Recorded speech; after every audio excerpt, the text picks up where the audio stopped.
Il refuse d'accepter la vérité en face. Vous voyez les retombées. Voilà donc ce qui est arrivé. Écoutez ça. Bon. Quand je vous disais que Sheriff Ousmane n'avait plus pour longtemps au RHDP, Dramane Ouattara l'a limogé à cause de ces choses-là. Je vais tout vous balancer point par point. Je parlerai toujours dans la chaîne Rap Choco, la Fleur TV. À quelques heures de 2026, Sheriff Ousmane cherche à quitter le RHDP. Ça tremble déjà dans les coulisses du RHDP parce que Sheriff Ousmane cherche encore à faire balanco tous les doctops secrets des ministres de Dramane. Hé oulala! Aujourd'hui, c'est gada gada, je joue pas! En effet, Dramane Ouattara lui a imposé de dire sa fille pour maintenir son grade au sein de l'armée ivoirienne. Celui-ci, après que les 6 jours soient écoulés, Sheriff Ousmane, alias le Djassailleur de la République, a tenu tête au vieux père ado. Ce dernier n'a pas voulu voir sa fille Dja par lui. Or, Sheriff Ousmane est celui-là qui a d'abat les manifestants lors de la marche du 11 octobre 2025 et est celui-là responsable du cas Ziggy et de beaucoup de Dja sous silence au sein de l'armée ivoirienne. Depuis là, devant les politiciens du ventre, il montre que tout va bien. Or, il cherche à quitter le RHDP et aller vivre dans un pays occidental avec sa MIF. Il se croit trop sage. Voilà maintenant les retombées. Je joue pas. Ouattara voulait le voir en temps réel, déjà sa fille devant lui. Genre, il voulait faire du y'a pas. Dramane Ouattara voulait le voir en temps réel, déjà sa fille devant lui. Genre, il voulait faire du y'a pas pitié dedans. Sheriff Ousmane a déposé sa démission du RHDP. Par derrière, Téné Birahima lui a fait le double face. Le mec voulait sonder la pensée de Sheriff Ousmane.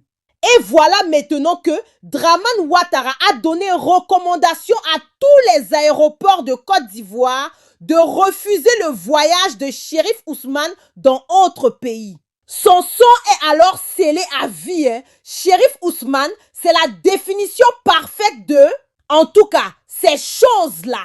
2026 sera encore très mouvementé. La télé, dans la chaîne Rap Choco, la Fleur TV sera toujours allumée. Mais pour que ça soit toujours en marche, partage cette vidéo dans tous vos groupes WhatsApp, Messenger, Telegram, Facebook, Snapchat, TikTok, Instagram et Twitter. On se capte pour de prochaines éditions investigatoires. 2026, let's go! Rap Choco, la Fleur TV, à vous l'antenne. Les ministres même d'État de la Côte d'Ivoire vont devenir des députés en Côte d'Ivoire.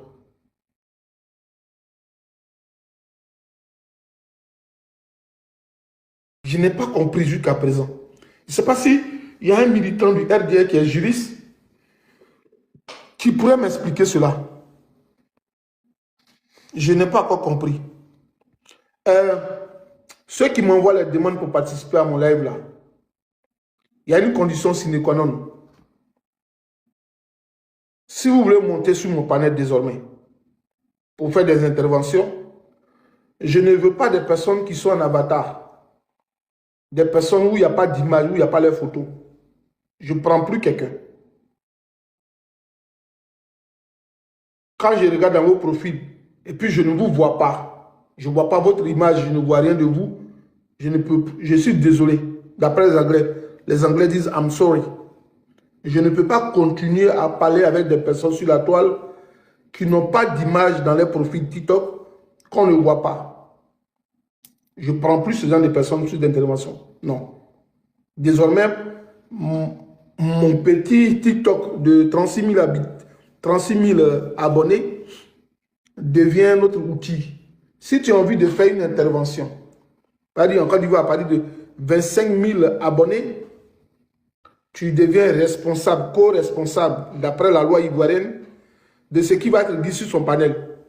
Donc, pour que cette responsabilité, je l'assume entièrement, ceux qui doivent faire désormais leurs interventions sur mon panel, je voudrais que ces personnes-là ne soient plus en avatar. Je ne parle plus avec des avatars. Je ne parlerai plus jamais avec des avatars. Ils n'accepteraient pas les invitations des avatars. Désolé, mais je n'accepterai pas. Ok? Hein? Même mon chat, il n'est pas en avatar. Donc, je ne peux pas accepter les invitations en avatar. Ça, je tiens à vous le dire. Voilà. On va souffrir. Donc, si je vois depuis vos invitations, il ne les prend pas. Voilà. C'est ça. Je ne veux pas des avatars. Zana, il faut tapoter. Qui a? Faut tapoter. On dit qui a, non? En ce niveau, on dit qui a. Qui a? C'est qui a, c'est pardon, non? Qui a? Faut tapoter. Qui a? Tapoter. La Gaga, soit saluée. Donc, c'est ce que je voudrais vous dire d'abord. Je vois votre invitation. J'ai bel et bien envie de vous prendre pour causer, pour parler, mais je ne peux pas vous prendre parce que vous n'avez pas d'image. Quand vous partez sur mon profil Facebook et TikTok, il n'est pas fermé, il est ouvert à tous. J'ai un sobriquet. Mais à partir de mon sobriquet, de mon image, je peux répondre à toute plainte judiciaire devant les tribunaux, voilà, les tribunaux du monde. Voilà, je peux répondre à toutes ces convocations devant tous ces tribunaux. Mon chat vous salue. Hein. Loulou vous souhaite joyeux Noël. Voilà. Donc vous comprenez? C'est en Côte d'Ivoire. Mais quand je demande qu'on me donne un exemple dans ce monde, où un vice-président participe à des élections législatives. C'est-à-dire, le pouvoir exécutif et le pouvoir législatif vont habiter un seul corps. C'est hors la loi. Parce que, en la réalité des choses, l'Assemblée nationale, bien vrai que le parti au pouvoir veut toujours avoir une Assemblée nationale où elle est représentative, où elle domine en termes de députés, où elle va avoir la majorité. Même avec la majorité que les assemblées nationales cherchent des pays, mais même le parti qui est au pouvoir, à un moment donné, les députés qui sont en exercice, ils vont même souvent contre les décisions du gouvernement. Ils s'y opposent. Oui, moi j'ai vu en France ici, il y a des députés qui eux-mêmes ne sont pas en accord avec le président qui est de leur parti politique sur un certain nombre de lois. Parce qu'eux, ils comprennent que, par exemple, quand on a fait la réforme de la loi en France ici, on a fait d'autres révolutions sur l'immigration. Mais il y a des membres du gouvernement qui se disent les macronistes, qui n'étaient pas d'accord avec les propositions des ministres, qui ont rejeté les lois, qui disent non, on ne peut pas les voter. Bien vrai qu'on est député, nous sommes de la branche macroniste, mais on n'acceptera pas tout pour vous faire plaisir. Mais en Côte d'Ivoire, là, quand on envoie la loi en Côte d'Ivoire à l'Assemblée nationale, il n'y a aucun député du RDR qui puisse dire que cette loi-là ne nous arrange pas. Le comble, quand il y a eu ces tests-là, ces débats contradictoires à l'Assemblée nationale de Côte d'Ivoire, ils ont demandé que, ils ont essayé de faire ce qu'on appelle une notion de jurisprudence. Il dit, même la Côte d'Ivoire n'étant pas unifiée, quand Laurent Gbagbo est au pouvoir, c'est lui-même qui a financé l'État de Côte d'Ivoire à fond propre, et puis des bailleurs a financé ce qu'on appelle le processus d'enrôlement et d'identification des Ivoiriens et de la carte nationale ivoirienne. Donc quand ils sont arrivés à l'hémicycle, on dit, est-ce que la carte d'identité, vous aimeriez qu'elle soit une carte d'identité gratuite? Comme le RDR a donné les marchés à ses militants pour la carte d'identité ivoirienne, ils ont dit non, hein. Chaque Ivoirien doit payer, doit s'acquitter d'une somme de combien de mille pour avoir lui-même sa carte d'identité ivoirienne. Les militants du RDR disent, les députés élus sur la bannière du RDR disent, oui, nous sommes pour que les Ivoiriens doivent payer la carte d'identité eux-mêmes. On dit, hein, ils disent d'accord.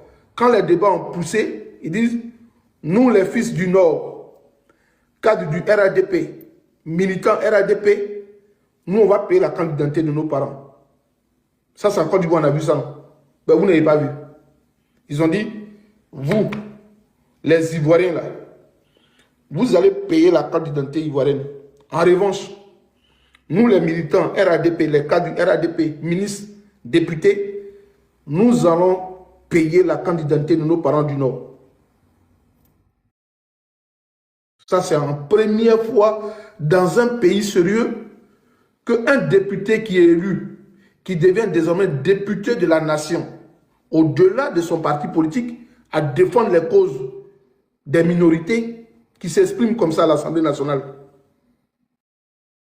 Non, nous on va payer les candidatures de nos parents du Nord. Est-ce qu'ils ne l'ont pas fait en Côte d'Ivoire? Ça a dérangé qui?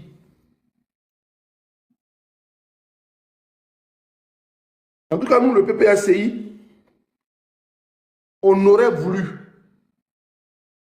que l'Assemblée nationale cette année soit monocolore. Nous, tel qu'on voyait les choses, on aurait voulu que l'Assemblée nationale soit monocolore et que Alassane Dramane Ouattara soit dans un monologue avec, la Chambre législative de Côte d'Ivoire. On aurait voulu que Alassane soit dans un monocolore, dans un discours qu'on appelle qu'il y ait ce qu'on appelle le monologue. Le monologue, c'est quoi? Si Alassane Dramane Ouattara prend des... Bon, on est déjà dans un monologue depuis des années. Mais le monologue qu'on avait voulu, qu'on souhaitait voir, c'est que cela soit réellement à l'Assemblée nationale. Que quand on arrive à l'Assemblée nationale, qu'on voit peut-être certains indépendants, comme ADCI, mais qu'on voit majoritairement que le RDS seul soit assis là-bas, sans le PDCI et sans les autres partis politiques en Côte d'Ivoire. On allait les regarder, on allait voir un peu de la manière dont ils font les choses, on allait voir l'amusement qui allait passer. En fait, ça allait devenir tellement ennuyant, mais force est de constater que les gens n'ont pas voulu s'y aligner. Ils ont voulu peut-être aller faire de la figuration. Ceux qui seront certainement élus demain, on vous donnera certainement quelques places pour être peut-être pour dire oui à l'Assemblée nationale, le PDCI a 5 députés, oui à l'Assemblée nationale, l'ADCI a 2 députés, les autres partis politiques ont 2 députés et ils vont venir encore sur le même plateau de télévision pour venir dire nous sommes majoritaires en Côte d'Ivoire, nous sommes majoritaires en Côte d'Ivoire, le RADP est majoritaire partout, alors que nous avons pu douter de leur majorité au soir des élections de 2025. Et depuis quelques années, on a constaté en Côte d'Ivoire que le RDR est minoritaire dans les élections présidentielles. Oui, il ne faudrait pas qu'on se leurre. Depuis 2010, où il y a eu la seule élection inclusive, à part cette élection de 2010, les autres élections n'ont pas été des élections en Côte d'Ivoire. C'était comme nomination d'un chef de classe. C'est comme Alassane Dramane Ouattara a été applaudi à l'unanimité par ses partisans. Je le dis haut et fort. De 2010, après les élections de 2010, 2015, 2020, 2025, le taux de participation des élections n'a pas dépassé le seuil de 10%. Le taux de participation des élections n'a même pas dépassé les 10%. Et même les élections présidentielles de 2025, ça n'a même pas atteint les 9% en Côte d'Ivoire. Ils le savent, mais ils ne vous diront pas. Ils le savent, mais ils ne vous diront pas. Les Ivoiriens sont restés chez eux à la maison. En 2025, là, je connais des villages, des villages en Côte d'Ivoire. On est resté sous, excusez-moi, hein, je vais soulever un autre aspect historique, parce que quand on parle, quand on sait des choses, il faut donner l'enseignement aux gens. On est resté dans la même monture de la colonisation. notre décentralisation ivoirienne, les collectivités territoriales sont restées à l'époque, n'ont pas bougé. C'est resté quand quelque chose ne bouge pas, c'est statique ou ça stagnait. Donc, on est resté à l'époque coloniale. Donc, il y a ce qu'on appelle, et quand tu arrives dans les villages, il y a les sous-préfectures, il y a les cartons. C'est comme les commandants des cercles et consorts. C'est dans ça que nous sommes restés. Et c'est ce que la rébellion ivoirienne a pu utiliser, hein, comme zone, commandant de zone, telle zone, commandant de telle zone, comme telle zone. C'était l'administration coloniale dans laquelle nous sommes restés au terme de décentralisation. Donc, pour nous, qui avons voulu avoir les véritables chiffres de ces élections présidentielles en Côte d'Ivoire, on est allé appeler des amis qui sont dans des cantons. Quand on dit un canton, c'est un village de... Quand on dit le canton, c'est un village, c'est pas carton, hein, c'est pas le carton. On dit un canton. Le canton ou le cantonnement, c'est les villages qui... Les villages, il a dit que vous trouvez une sous-préfecture.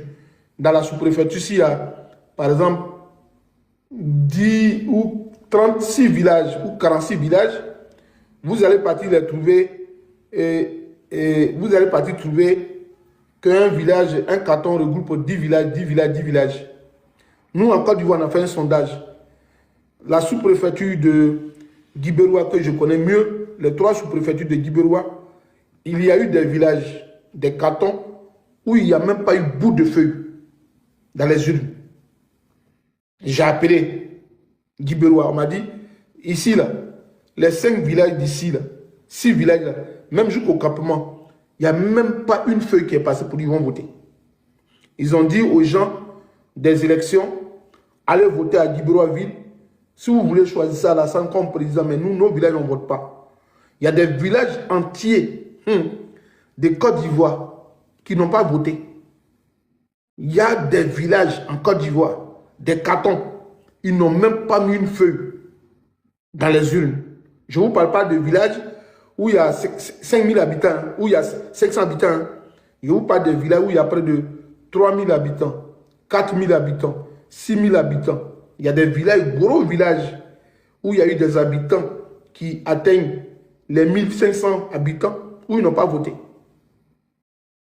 Ils n'ont même pas voté. Il n'y a même pas eu quelqu'un qui s'est levé pour aller voter. Il y a plein de villages en Côte d'Ivoire. À Gagnoua, j'ai appelé partout. Il y a des cantons où ils n'ont même pas voté une fois pour dire Alassane a gagné. Mais quand vous voyez le taux de participation qu'on nous a donné, c'était ahurissant, c'était éhonté. C'était un mensonge fabriqué par le président de la CEI. Un véritable mensonge qui a été fabriqué par le président de la CEI.